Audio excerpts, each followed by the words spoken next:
Ladies and gentlemen, it is that time again.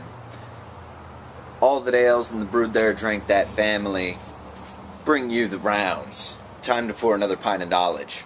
Hope you guys are well this afternoon. We bring you the freshest and tastiest in all that brews, each and every episode here on the rounds. And today is my pleasure to jump back out to the West Coast. I've got almost like the perfect Pacific day going, like really bright, but the wind is like crisp, like almost cold, like it's blowing in right off the ocean, and definitely gave me a Jones to head back to my homeland. So we're going to be just south of there in Portland, checking out Widmer Brothers and their barrel-aged bourbon. This is a fantastic idea. By virtue of name alone, fantastic idea. Quite ingenious, really. It is a seasonal ale that's been bourbon barrel aged. It is 9.5% alcohol by volume. It's 40 IBUs.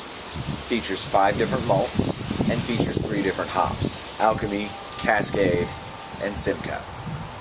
So I'm pretty psyched about it.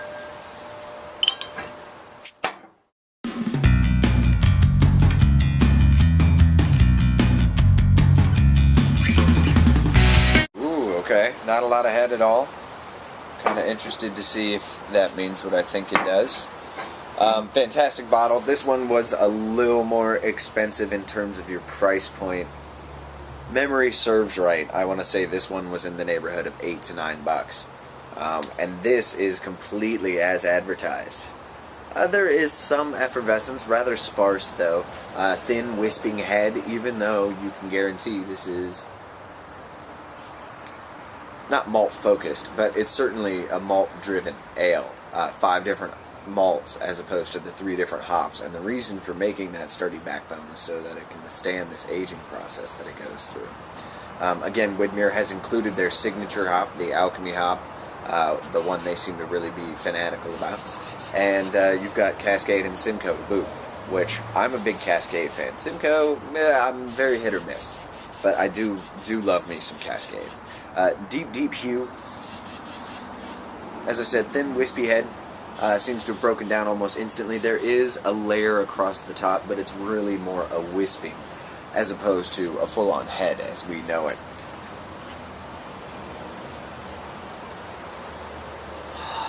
Wow. Straight bourbon.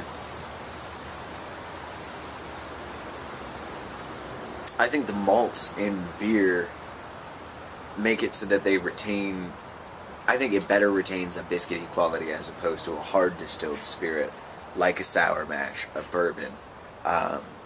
So what's great about barrel-aged beers is that you get that bready aspect, and it feeds right into these toasted oak, these vanilla notes. I got a bit of dark cherry on the nose, my first waft.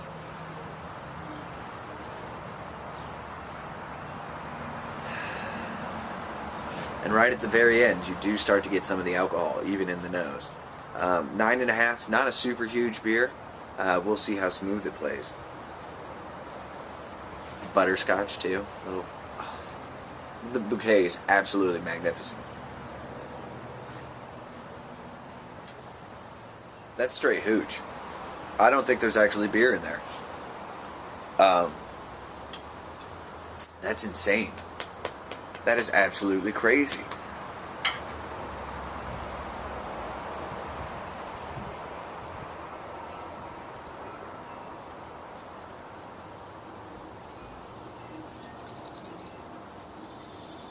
The mouthfeel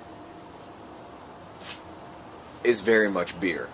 It's a nice ale.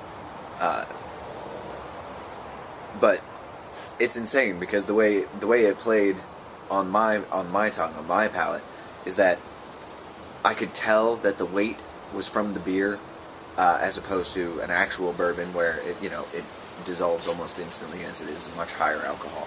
But mouthfeel of a malt, a good beer, but on top of that, from beginning to end,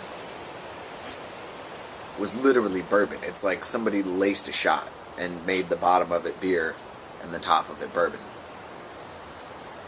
That's absolutely insane.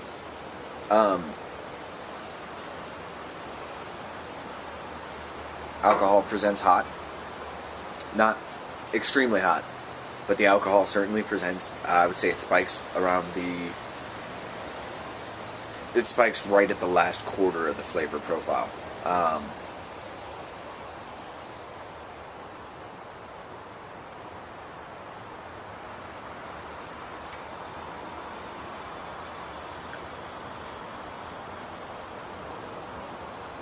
Real clean finish. Nothing super sharp or caustic here at the very back of the palate. It does leave a little bit of that bourbon sting, and again, that's the heat in the alcohol, but not nearly so bad that it would give you whiskey face. Interesting beer. It's more whiskey than it is beer. Do I dislike it? No. This is probably going to present too much bourbon for hardcore beer aficionados, the people who have to have beer as beer and just beer. I get that. I get that. This is a love child. This is bourbon and a nice red ale got together, and that just happened in your mouth. But good. Really nice. I enjoy it. It is more whiskey. It's more bourbon than it is beer. So keep that in mind. But fantastic sipper. I mean, this would have been as good on an even hotter afternoon as it is today. Fantastic, fantastic beer. I'll try and think of a few food pairings, see if we can't come up with something. And even though I've told you that this is, again, whiskey layered over a beer as it goes down, as it starts to open up some, which it is now, I'm actually getting hop characteristics. This last sip that I just took, there was a pungency and it tasted like Cascade and Simcoe, or Casco and Simcade, however you want to say that. Did I mention this was 9.5%? Just something to throw out there.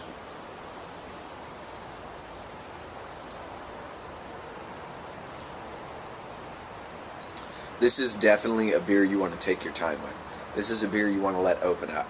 I would imagine your ideal serving temperature for this beer is in the neighborhood of 50 degrees.